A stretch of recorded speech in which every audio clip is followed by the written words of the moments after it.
go ahead and get started. I'm sure folks will trickle on in. Thank you all for being here. We're really excited about this event.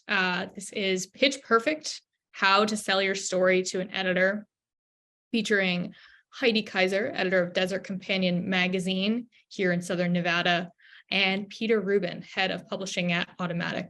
And I'm Kristen Iman. I'm an MFA candidate in fiction here at the University of Nevada, Las Vegas. I'm also a freelance writer and a program assistant here at the Black Mountain Institute. And most relevant to today's discussion, I'm a freelance writer. I've written a lot of pitches. Some of them have been good, some of them have been bad, some of them have been truly unhinged. And I've also worked with a lot of great editors. So I'm excited to talk about this. Before we dive into our discussion, I'd like to thank our sponsors, Black Mountain Institute, the Rogers Foundation, and the College of Liberal Arts. I'd also like to acknowledge that UNLV operates from the city of Las Vegas, which is the traditional homelands and unceded territory of the Nuwuvi, or the Southern Paiute people.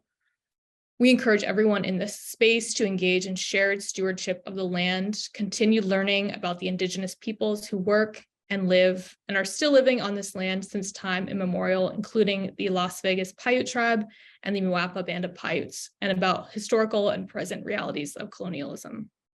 Now, a few brief notes before we get started. I'd like to note, if you haven't already noticed, the audience is muted for these because there are a lot of you, but do please use that chat. Around 4:40-ish, we will pivot to a Q&A. So I'd love it if you just shared any questions you have as they come to you. We'll be taking a look at that when the time comes. So pepper the chat with your questions, and Heidi and Peter will answer them when the time comes. I also want to note that this virtual program is the final of the fall-spring season of virtual programming. We had some great free public events this year, including a chat with 2 food writers, a discussion about podcasting, a panel with literary agents, a talk with Lance Cleland, executive director of Tin House Workshops. Plus, we had some awesome workshops on comics, and you can find those on Black Mountain Institute's YouTube page if you want to take a look at those recordings. I'd also encourage you to visit blackmountaininstitute.org for more information on programming.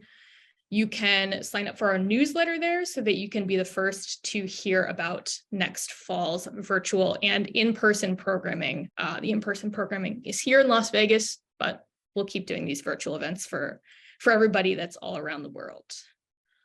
Now, a little bit about today's guests. In her 20 years as a print and on-air journalist, Heidi Kyser has done it all, from news writing for a weekly business publication to producing multimedia stories for an alternative weekly, winning a handful of Eddie, Maggie, and Nevada Press Association awards along the way.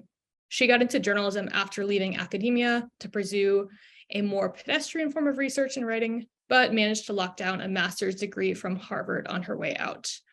Desert Companion, which again, that's our local NPR affiliate, KNPR's magazine here in Southern Nevada, welcomed Heidi Kyser as staff writer in 2014.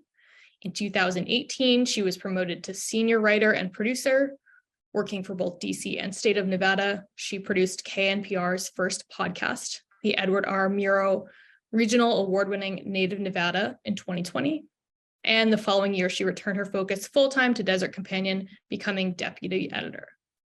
And also with us is Peter Rubin, who is head of publishing at Automatic, where he oversees the publications Long Reads and The Activist. He's also a journalist and critic with more than 2 decades of experience covering culture, technology, and their intersection. He was previously the founding executive editor of Level, a then median-owned publication for and about Black and Brown men, and a senior editor and senior correspondent at Wired, where he spent 8 years overseeing culture coverage in the magazine and online. Prior to arriving at Wired, he was executive editor of Complex and a staff writer for GQ, and penned cover stories for Elle, Details, GQ, XXL, and other titles. And he also won Jeopardy a couple of times, which I don't have any questions about that, but I'm going to try to find a way to work it in, because that's pretty It has cool. to be in the form of an answer if you're going to be asking a question. So we'll see if we can pull that off. Yes, everyone, when you put your questions in the chat, please try that from that. Just kidding. All right. Welcome, everyone. A little virtual round of applause for Heidi and Peter for joining us. I want to start off today's conversation about pitching, but we're also going to talk a bit more generally about working with editors. And I know we probably have folks who are at all stages with this, people who have been pitching for a while, have been freelancing for a while, and maybe some people who haven't sent their first pitch yet. So I want to start pretty basic. So there are good ideas and then there are good stories. I imagine that as an editor, you have to get really good at knowing the difference between something that's a good idea and something that is a good story. So when you're looking at pitches on your own or perhaps discussing them with other editors, what sets a good story apart from something that is merely a good idea? Do you want to start? Heidi, do you want to kick? Oh, we're both too polite. I'm really curious to hear your answer on this, so I'll toss one in and get out of the way. I think it really depends on the type of piece it is and the type of treatment it is. For instance, if it's sort of narrative journalism, like a long form feature, then propulsion is the most important thing. Who is the character? What is the conflict? All the things that make a good screenplay make a good narrative feature. For cultural criticism, it's, you can get a pitch that says, I want to write about this. That's not an idea. An idea is, what is the argument you're putting forward? What is the thesis? So it really, for me, it depends on what kind of story is the person pitching, and alternatively, are they pitching a story that is the wrong story for their idea? And how can we maybe, if there's a glimmer of something in there that they're not seeing yet, how can we work to sort of carve away whatever is interfering and letting that element of the story kind of come to the fore and help dictate what that story needs to be? Yeah, I would say the same thing in the way that I think of it is a little bit differently, but the same idea. I think that oftentimes when I'm fielding pitches, I think of the difference between topics and stories. I get a lot of topic pitches. So, what Peter calls an idea that's not really fleshed out, I guess. People will say, I want to write about a certain epidemic, a certain issue, a certain, something that's going on, which is important. It's important to cover, but typically I won't take a pitch like that as readily as I will take a pitch that's a story. In the way that Peter discussed, it has a narrative, it has characters, it has all the things that good creative writing storytelling has.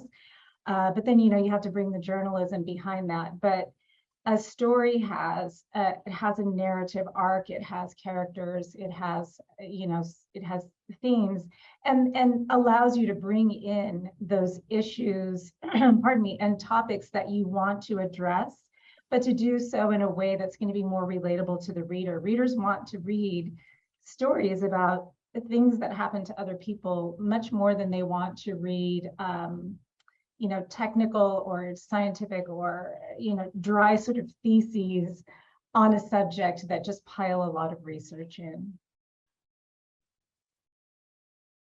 So I think that kind of is a good segue into my next question, which is highly subjective, admittedly, but I'm curious to hear what's something that you think every good pitch should have?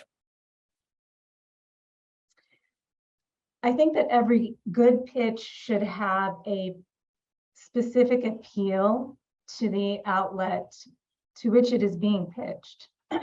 So I know that's a little bit of a cop-out, but it does really kind of depend who you're pitching to, right? So if you're pitching to a city regional magazine like Desert Companion, even though we're published by Nevada Public Radio and we're affiliated with an NPR, we're an NPR member station, we are a city regional, so our audience is people in Southern Nevada and the places that Nevada Public Radio reaches. So for me, a pitch has to have an appeal to that audience. It has to have a regional flavor or main character, or, you know, we do stories about travel all the time, but they need to be travel stories that are places my audience is interested in going to. But that's going to be much different for someone like Peter, who's not, you know, who's doing something completely different. So I'll let you pick it up from there, Peter. Yeah, I mean, we do have a wider lens in that sense, but when you asked the question, Krista, my first thought was exactly what Heidi said. It's I need that pitch to display some degree of familiarity with the publication and what its demands are and what its scope is. For instance, you know, I work with two publications right now, Long Reads and The Atavist. And when I came in, Long Reads had some lingering appetite for investigative journalism. But because that's so the province of The Atavist, and my job is sort of to think of them as sister publications, I try to keep their scopes as distinct as possible, which is to say that there will be times that, say, where Darby, who's the editor-in-chief of The Atavist, will get a pitch for The Atavist, and it's not right for The Atavist, it is right for Long Reads. And we have the ability to sort of shuttle pitches back and forth that way, but a pitch has a much better sense if it knows where its rightful home is, if that makes sense. And that's, you know, that distinction in particular between these two publications is not something that I'd expect anyone to sort of have in mind when they pitch either Long Reads or The Atavist. But we do also both have sort of submission guidelines on our sites. And so if we get pitches that clearly ignore everything that we do, and whether it's how we like to receive pitches, the kinds of things that we run stories about, various word count parameters, that sort of thing, it tells me that kind of we're just one more outlet on your auto send queue. And, you know, if you're not thinking about how your piece fits with us, then I will say it puts a little bit of strain on our ability to evaluate the story, because it is coming in sort of without a sense of that mesh. And having a sense of that mesh is going to make the pitch stronger.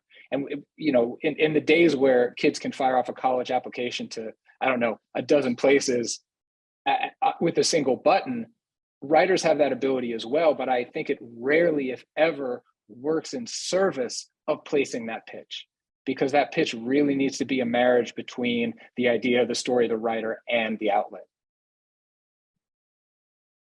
So in addition to really knowing the outlet and perhaps knowing the outlet's audience, or rather not knowing those things, what are some common errors you see writers making when they pitch? It's a great question. I've worked at a lot of places, and I've seen, and different places tend to have different issues of this sort, like different groupings of this sort, if that makes any sense.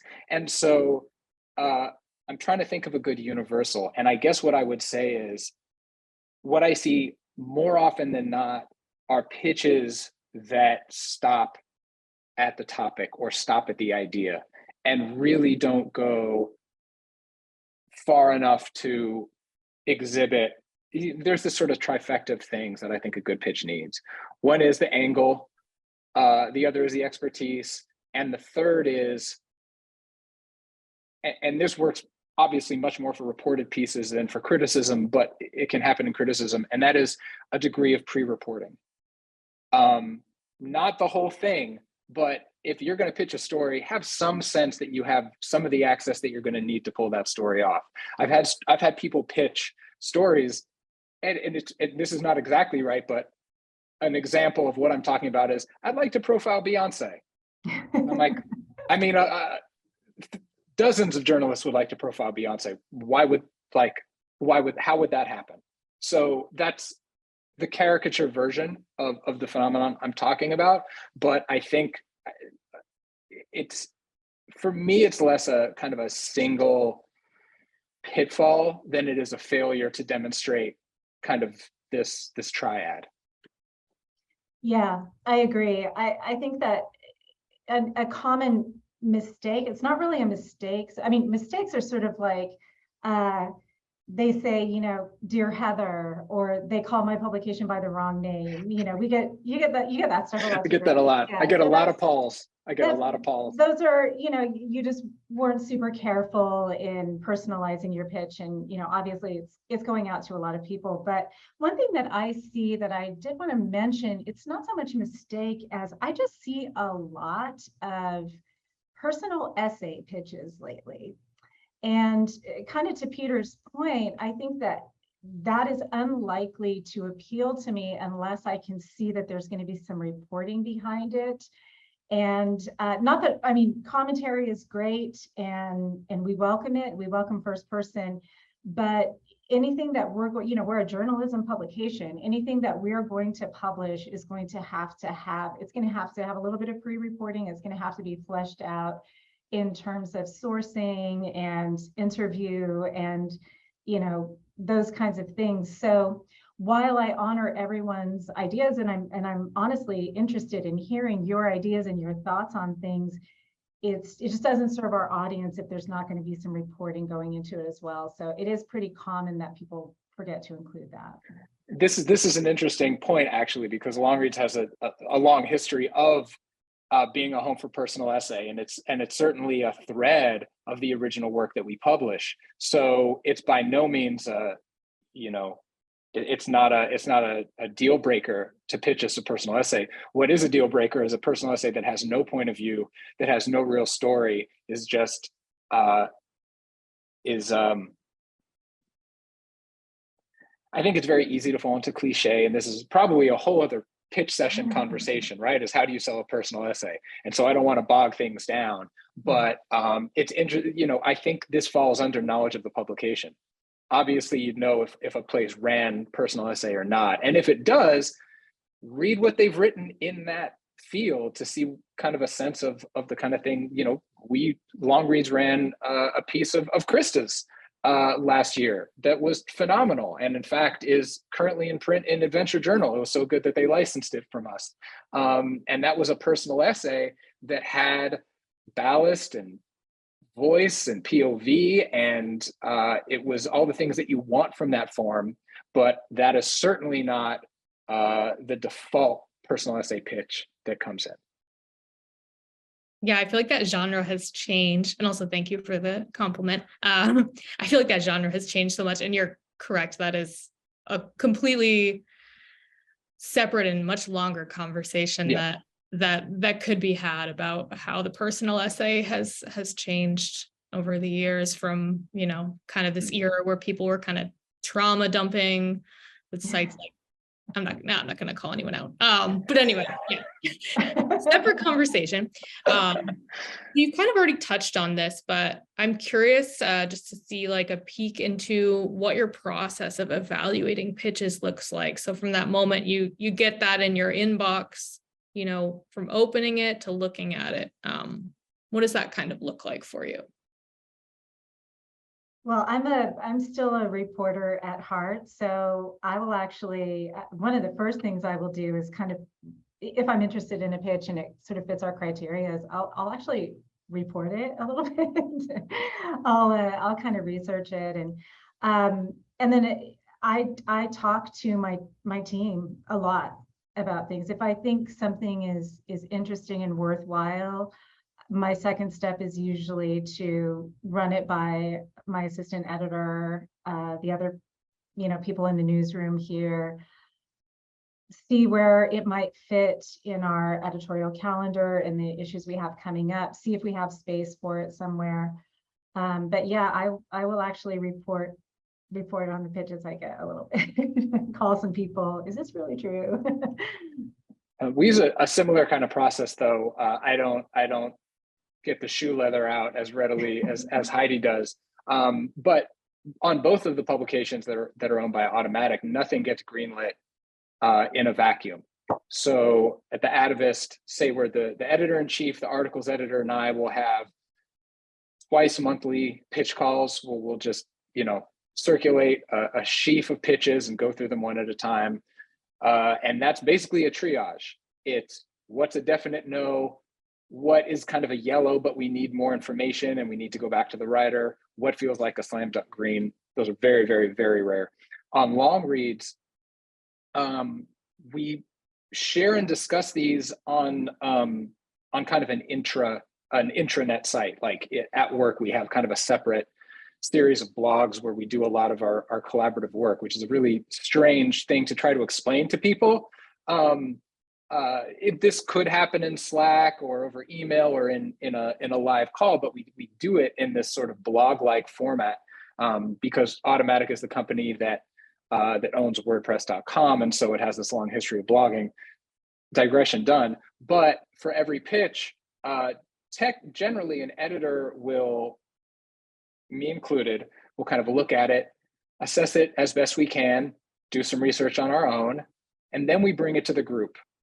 And by that point, maybe I've gone back to the writer, asked some follow-up questions about framing, about timing, about reporting, about access, things that I've mentioned before, and then put the pitch in front of the group, as well as prior clips that the writer has alerted us to or that we found. And then it's a roundtable discussion. And so it doesn't have to be anonymous, but it does need to be a quorum. So we do this in a pretty collaborative way. And I've worked at places that are much more of a fiefdom of sorts, where an editor will get a pitch, and if they've got a vertical to fill for a website, they've kind of got carte blanche to assign the things they want.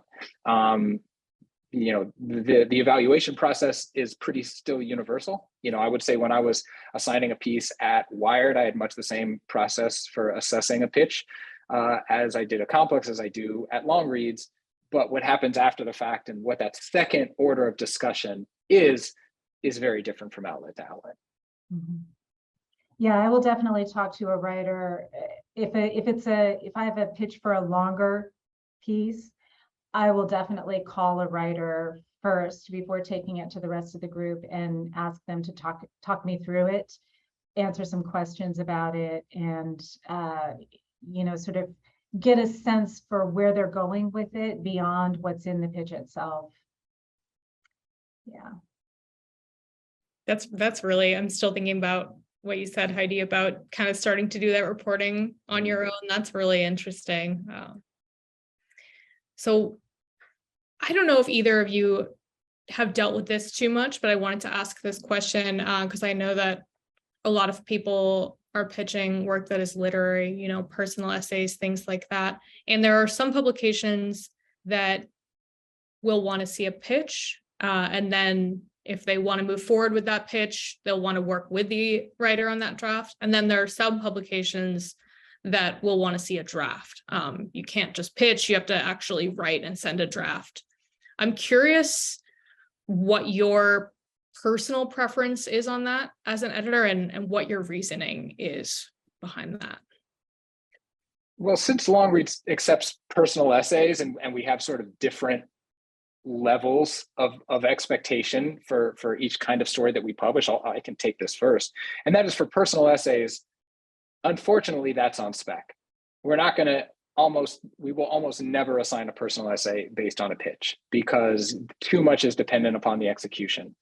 And I think the risk of finding yourself in a quagmire of a personal essay brings with it tends to be something that has an emotional heft for the writer, which can make directional edits much more difficult of a process.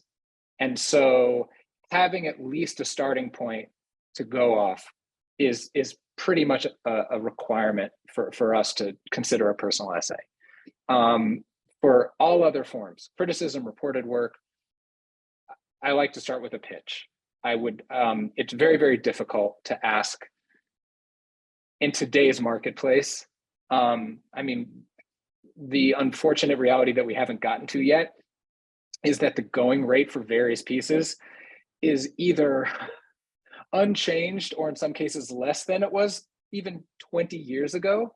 Mm-hmm. The idea of a word rate a national glossy magazine would have. I mean, it's sort of, Heidi is nodding, and we can take a moment to talk about that. But it's unfortunately, it's if you were paying someone $2 a word, you could ask a lot more of them before a piece got assigned, if that makes sense. But because we tend to be working at a smaller order of magnitude, for me, it's a combination of that pre-conversation with the writer, the quality of the pitch, the quality of the idea behind it, how they would report, demonstrating access, and their prior clips. All of that together is sort of the mosaic that has to be enough for us to issue a green light. Yeah, I very rarely get pieces on spec, just because of the nature of the publication. And I think that typically Peter's right, that tends to apply more to more literary or more personal essay, more commentary forms that are other than city regional like we have. I have had it happen, and I don't discourage it. It's just that typically I am going to need, because of the nature of the city regional magazine and our format, I'm going to need something to fit certain parameters usually. And so I generally prefer getting a pitch so that I can have a certain amount of input and collaboration with the writer on how long it is, what time frame it's set in, just all of the different things that make it relevant. We do have themed issues. We do have, sometimes a story will come up that fits well with a big feature that's kind of the tent pole of an entire issue. And I might want it to look more like something that rhymes with that. So I like having a little bit more of a partnership with the writer in that regard. So yeah, I definitely almost always get pitches. I almost never get anything on spec. So you've both talked about pre-reporting a little bit. Yeah. I'm wondering if you can elaborate a little bit on how much pre-reporting you think writers should do before pitching. Not quite sure how to quantify that. Go ahead. No, please. Again, I hate to sort of sound like a broken record, but I do think that this has a lot to do with what the story is and who you're trying to pitch it to, right? If the more reporting you're going to, the more fleshed out the pitch needs to be, then the more reporting you should do before you bring it to an editor. But there might be, you might be able to get away with including something like the story, the main person that's involved, or main character in narrative terms, the primary issues, and the 2 or 3 places you would go or sources you would interview for it, especially for something that it would go like in the front of the book for a lot of magazines, something that's going to be a little bit more topical, a little bit more timely, maybe shorter. Now, if you're talking about something that's going to be longer and more intensive, more investigative, then I would say you need to do a fair amount of interviewing and outlining before you make the pitch, so that you can be confident in the direction it's going to go, and the length it's going to be, and the amount of detail that you're going to have to help you make the story, to flesh the story out. Yeah, a pitch is a microcosm of the piece that it wants to be. And so I think there's a pretty large degree of form following form. And that's, one way to interpret that is that the longer and deeper a piece is, the longer and deeper the pitch needs to be. And that requires a degree of reporting. You need to know the lay of the land. You need to be able to demonstrate your knowledge of the issues that are at play, a little bit of the history. I don't have this rule now at long reads, but the Atavist pitches tend to be a page or 2. At Wired, we used to have a rule that like an editor couldn't bring a pitch into a meeting that was more than a page. that rule eroded over time. So a 2-page pitch is not out of the question, but that means 600 words. And you're not going to write 600 words without having reported that story out to some degree. And so obviously we're talking about kind of deeply reported features here, and that's as involved and pre-reported as it gets. And on the other side of that continuum, you know, if you're pitching a front of book piece to Heidi, then sometimes it's going to be high concept, right? It's going to be, this is the form I want us to take. Like, and there's a breeziness to front of book that's the DNA of the magazine that's on display. So you have a lot more freedom in pitching an idea without having all the reporting done, right? It could be some sort of comparison table or a roundup. There are all these story forms that are at home in a front of book section in a print magazine that really don't exist in digital outlets. And it's a sad thing to see kind of the art of magazine making go away with so many outlets being digital only. And I don't want to go off on that hobby horse, which is again another conversation that we could have for an hour. But I guess I would say that for me, if someone is pitching, say, a critical essay, I'm still going to want 2 to 3 paragraphs. I'm still going to want a sense of what is your writing voice? What is the argument you're making? And from this piece, do I have confidence that you know enough about this already to be able to write this piece? I love what you said about a pitch being a microcosm of the story it wants to. Yeah, That's such a beautiful way of looking at it. And so true. I'm going to put it on some t-shirts.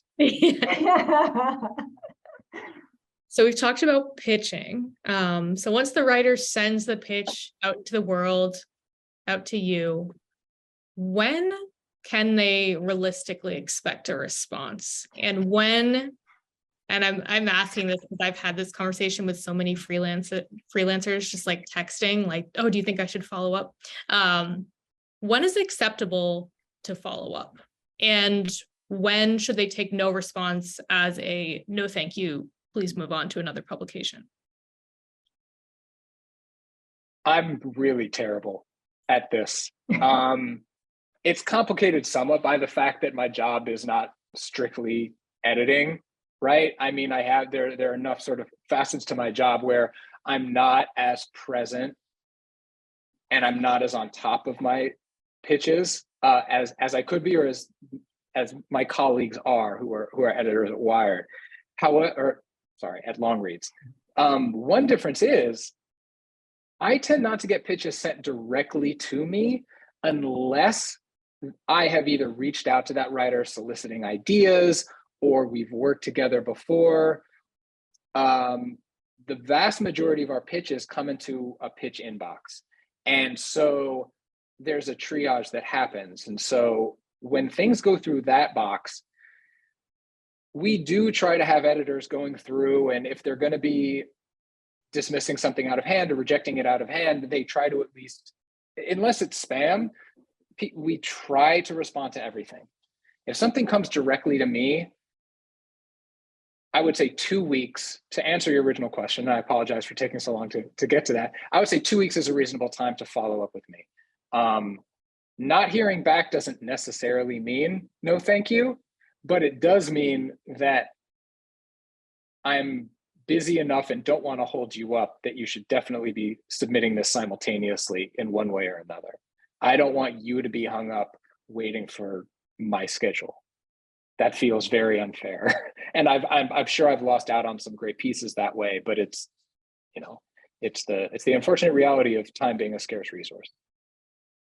Yeah, I agree with all that. We also have a pitch form on our website, and kind of an automated system for those coming in and landing in our inboxes. And I would add, I think I agree with the 2 weeks time frame, and I also apologize to everyone. I saw a couple of you in the audience whose pitches I haven't answered yet.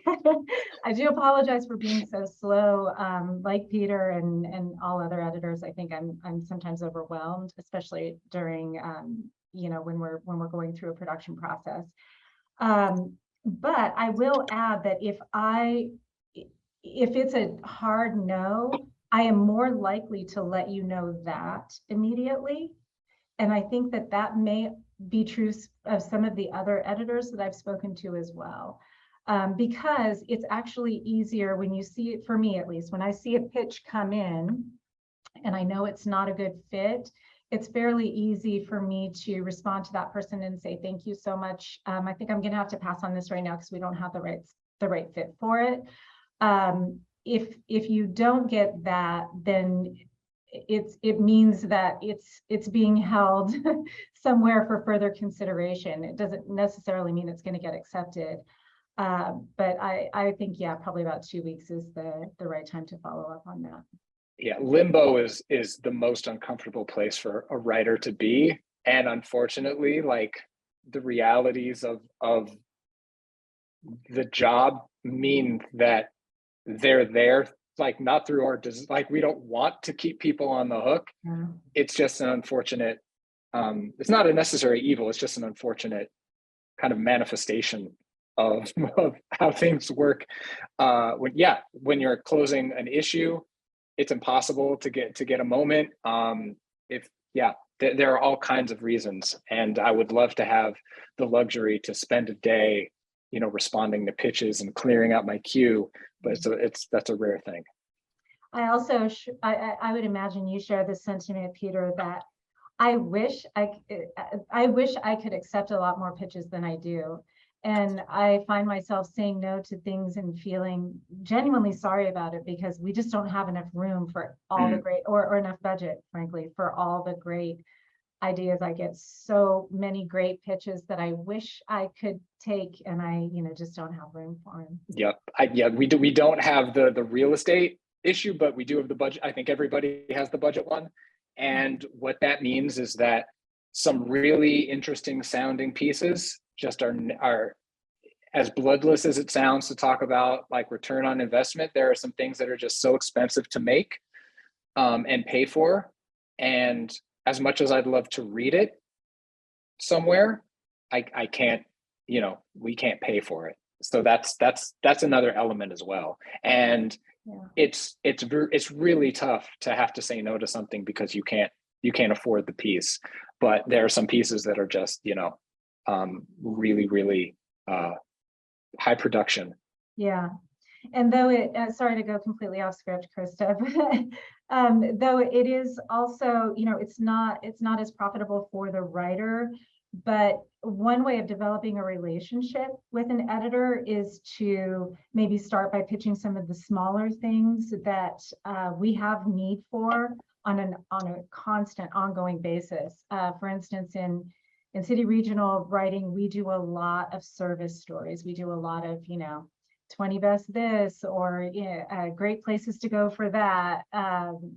And those are not, everybody has their own area of expertise. Krista has done a few of these. They're smaller pieces. They don't pay as much. They're not great for making a living, unfortunately, but they are, if you do enough of those for an editor and you've developed that relationship and shown that, you can write great sentences and you turn in great copy on time and you have, sparkly ideas and all of that, then when your pitch comes in for a larger project, you've already got a basis that you're building on. I'm definitely going to be looking at that pitch and, I feel I'm talking to someone I already know and can rely on. That's such a great point. At Longreach, we have a type of story that we do called a reading list, and it's effectively long form curation, if that makes sense. A writer will pitch a topic, and you're basically doing a very short kind of mini essay about that topic, and then you're recommending 5 or 6 long form pieces that have engaged with this topic. And you, for each of those pieces, you're not only linking to that original piece, but you're kind of writing this sort of blurb about what makes this such a strong example of the form. And it's a number of writers have become Longreach regulars by pitching those. And it's the lightest lift, right? From a reporting angle, from a pay angle, but it is a great way to develop a rapport with an editor, to prove you can file on time, that your sentences shine, that you take edits well, all the things that make it that much more likely that when you do have a longer idea, a deeper idea, you've built up that capital and that currency with the editor and the rest of the staff, that they're that much likely to, if there's an element of being on the fence, it's much more likely to tip your way, because you're sort of almost a member of a family is going a little too far, but we know, like, we've worked together well. I know that, and I really want this to happen. So let's talk a little bit about what happens when a writer has a pitch accepted by you. What do you like that relationship to look like, from accepting the pitch to going through rounds of edits, fact checking, all that, to seeing it published? Do you like the relationship to be pretty hands-on, hands-off, different for every writer? This is going to sound strange, but I like the relationship to be whatever puts the writer most at ease. And I say that from the perspective of a longtime writer. I mean, I've only been an editor for a few years, and I was a writer for a long time. And I always wished that editor would communicate corrections and notes and things to me in a certain way, or I would get those notes or corrections in a way that, made me feel a little bit less at ease than a one-on-one conversation might have. But that's not everybody's thing. And so I try to be cognizant of that. Do you prefer to communicate by email or some type of instant messaging, or by phone? Would you like me to do a track change document? Would you like notes in the margin? Would you, I tend to want to communicate with writers how the way that encourages them the most and gives them, the most latitude to really flex their creative muscles.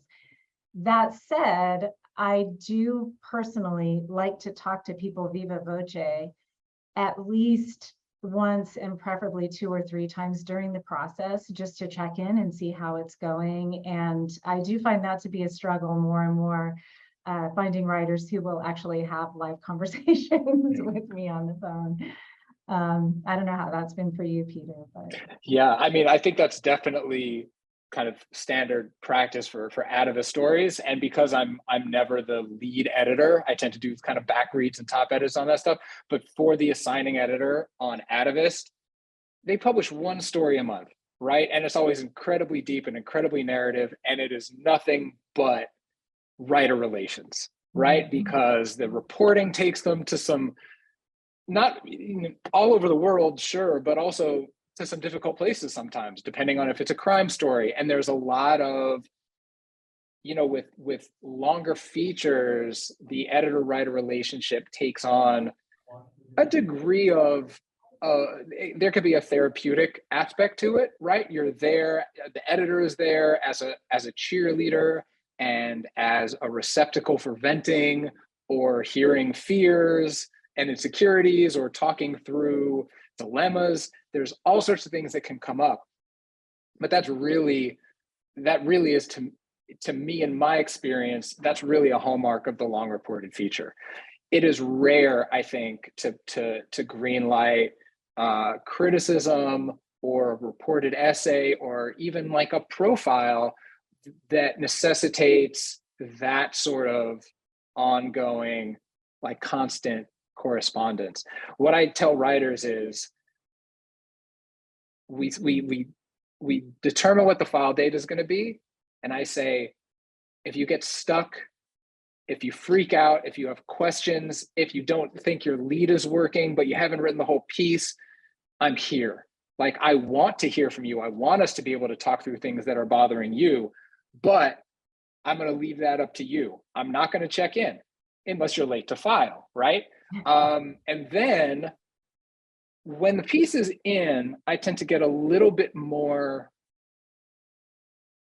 for editing a piece, I think that there's a way that works best for both parties. And so I tend to be a little bit more systematic with that. And that is, I'm going to ask you to file in Google Docs. I'm going to give you edits using suggestion modes, which is effectively track changes, so you can see everything I'm asking you to do.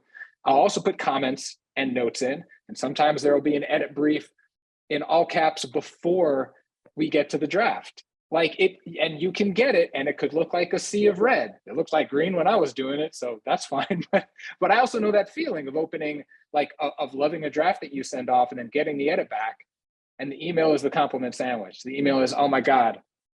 And I've gotten a million of these. I love the story. It's so great. It's going to be fantastic. Just have a couple of things. Really can't wait to get this over the finish line with you. And then you open the draft and you're like, oh my God, I am terrible at this. It's just a thing that happens. And it's being confronted with evidence of your own fallibility. Nobody is perfect. No one has ever published a draft that hits the page or gets published word perfect from when it came in. It doesn't happen.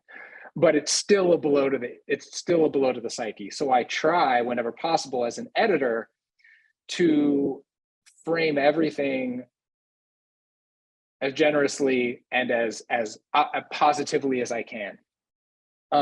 Especially if there's like an edit brief, especially if you're talking about structural issues and things that need to change, not at the line level and not at the, I have a question about this, but and I'm sorry again, because this wasn't really what your question was, Krista, but I find that the edit process is one where both parties feel vulnerable. Writers especially feel vulnerable when they filed a piece. And so I try to be cognizant of that. But I also find that as long as it can happen in a consistent way, I've had editor friends complain to me. They're like, okay, I sent them back an edit brief and they made a copy of the document and they sent me their new draft and I don't know what's changed and what hasn't changed.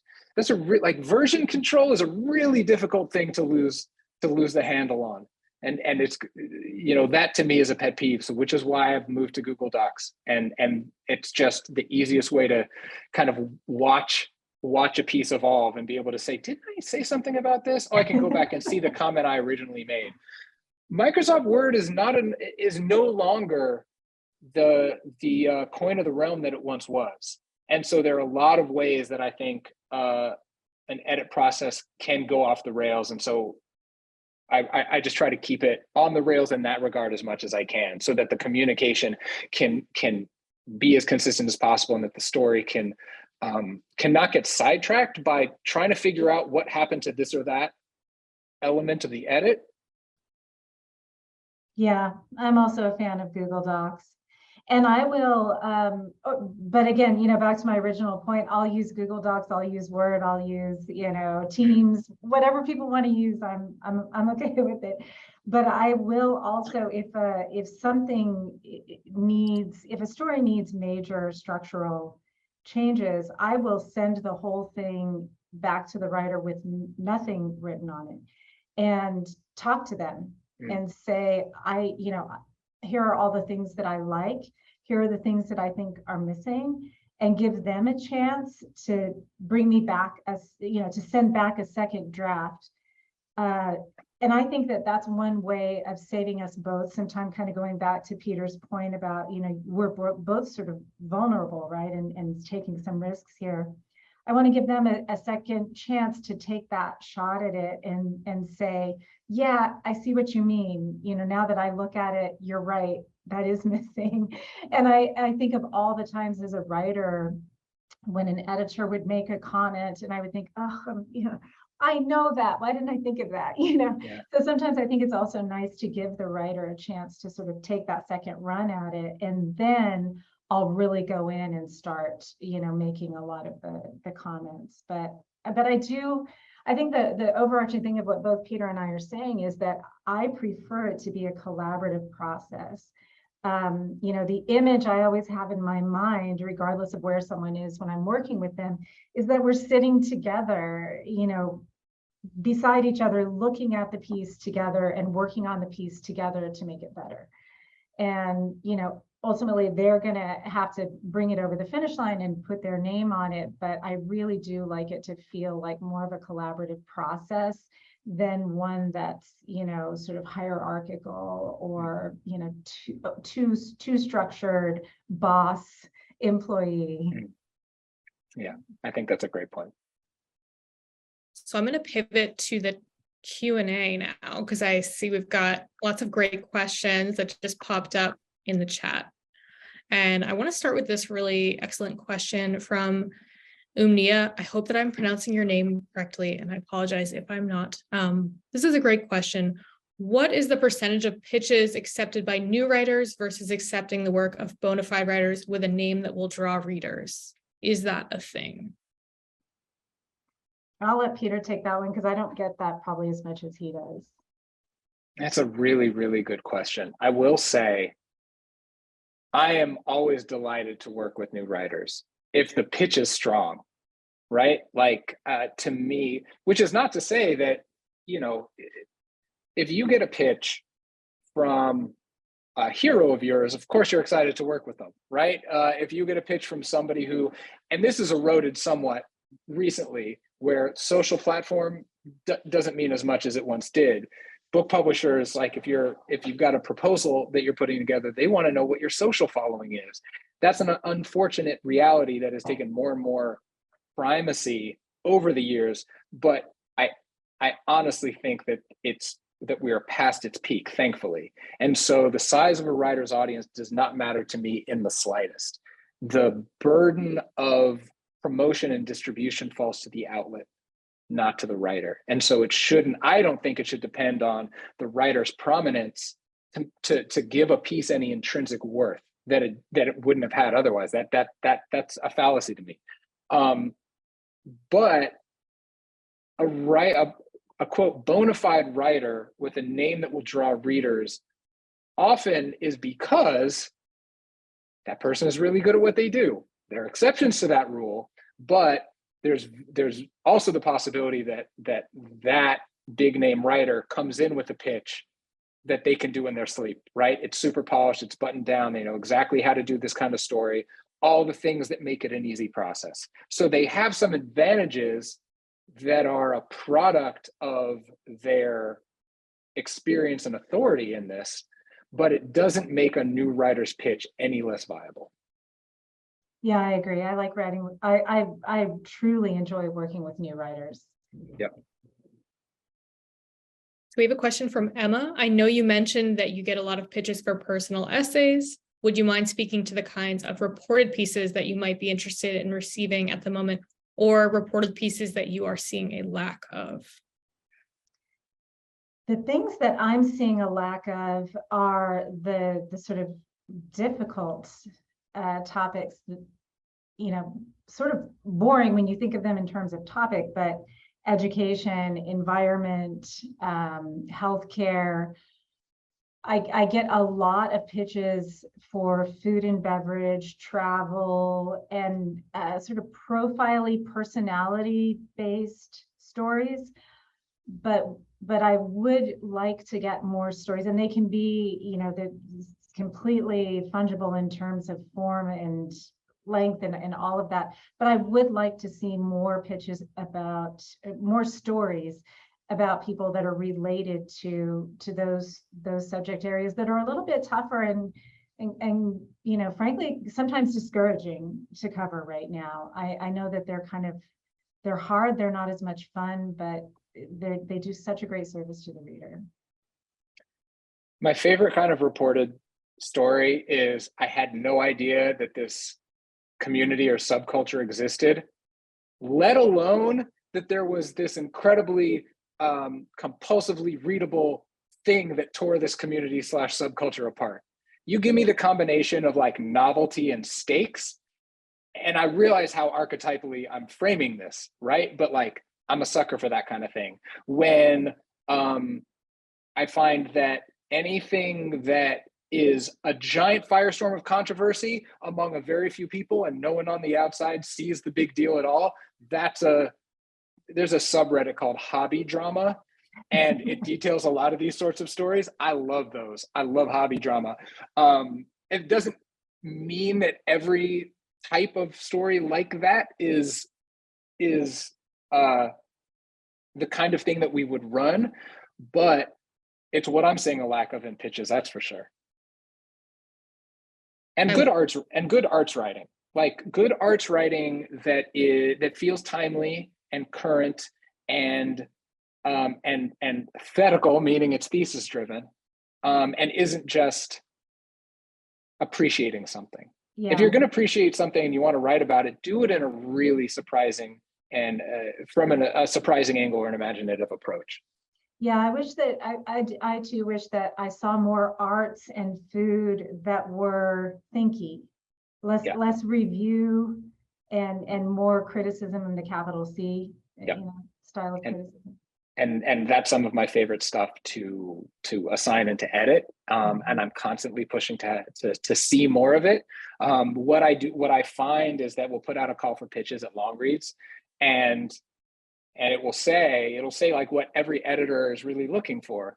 And it'll say Peter's looking for cultural criticism, and I'll get a bunch of things that are just incredibly backward looking, like things that are about texts. And I use text in the very general term, right? Could be a movie, could be a show, could be a comedy special, an album.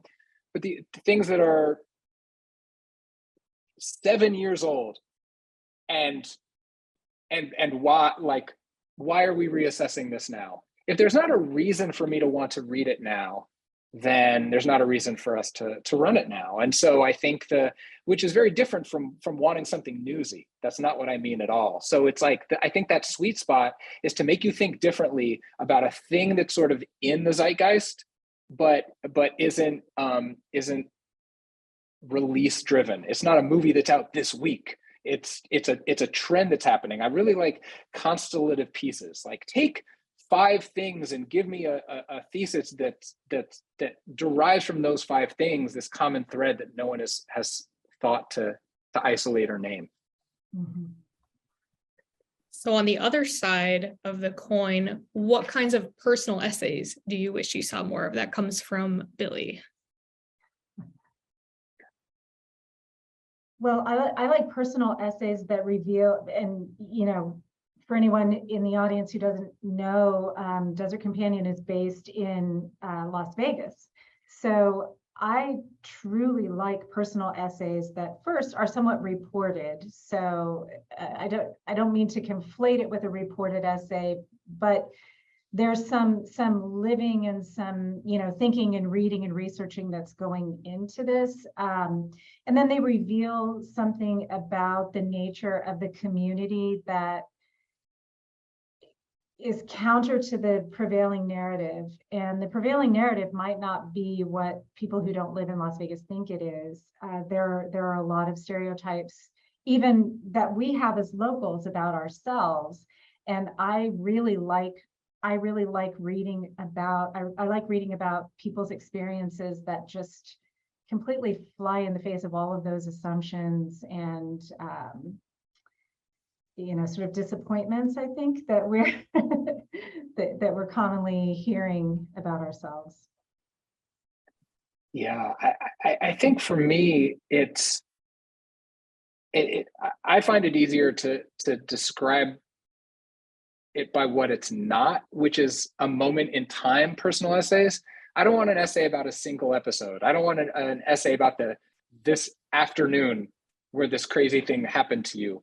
What I want is a piece that, through an event or a series of events, extrapolates something that's bigger than just you. Personal essay shouldn't be solipsistic. Personal essay shouldn't be navel-gazy. It should be using something that happened to you or to somebody you know, or as a window into something larger. All good writing should be a window into something larger. And what I find is commonly held among uninspiring essay pitches is that they never get outside the person who is writing who wants to write the essay. So I could furnish examples, but I think it's really a matter of what is the larger purpose of the essay. It's not, I think every small town paper has its columnist who's like, well, the thaw came late again this spring, and as I'm sitting on my porch and I look out at that's not a personal essay. I think it's going bigger than you think you need to go is the mark of a good personal essay. What's the universal truth that can be derived from this? How can people relate to a piece that is about a person and a situation that they don't know and may never experience. And it kind of loops back to the first question that you asked, right, Krista, in the sense that it's a story. It's a story about you, or it's a story from your personal experience, but it still has all the elements of a good story. You know, you are in a sense developing yourself as a character, or the other people involved, and you have that narrative arc. You have, you know, the energy and the thrust and the, you know, the feeling of movement that you would have in any other story. It just happens to be something, it happens to be lived experience. Yeah, excellent answers. So we are just out of time, actually 2 minutes over time. And as much as I would love to stay here forever and just talk about this, and there's so much to talk about, I'm going to let everybody go. But thank you both for being here. Before we go, is there anything that either of you would like to share, would like to plug before we let our audience go? Heidi? I don't think so. I look forward to hearing everyone's feedback. I'm really grateful to you for doing this, Krista. It was wonderful to be with you, Peter, on this discussion. Thank you so much. I feel the same way. No, thanks to both of you. Yeah, nothing to share or plug. Just I hope this was valuable in some way to folks, and I look forward to seeing some phenomenal pitches coming our way soon. Yeah, and I am reachable in all the usual ways. You can find me in all the usual places. And yeah, so if you have any questions, please feel free to hit me up. Same. Thank you again. And just a reminder to everyone, take a look at blackmountainstitute.org, sign up for our newsletter to find out about upcoming virtual and in-person events. We look forward to seeing you soon. Thank you all for being here on this beautiful Thursday. Thank you again, Peter and Heidi. Enjoy the rest of your day. You too.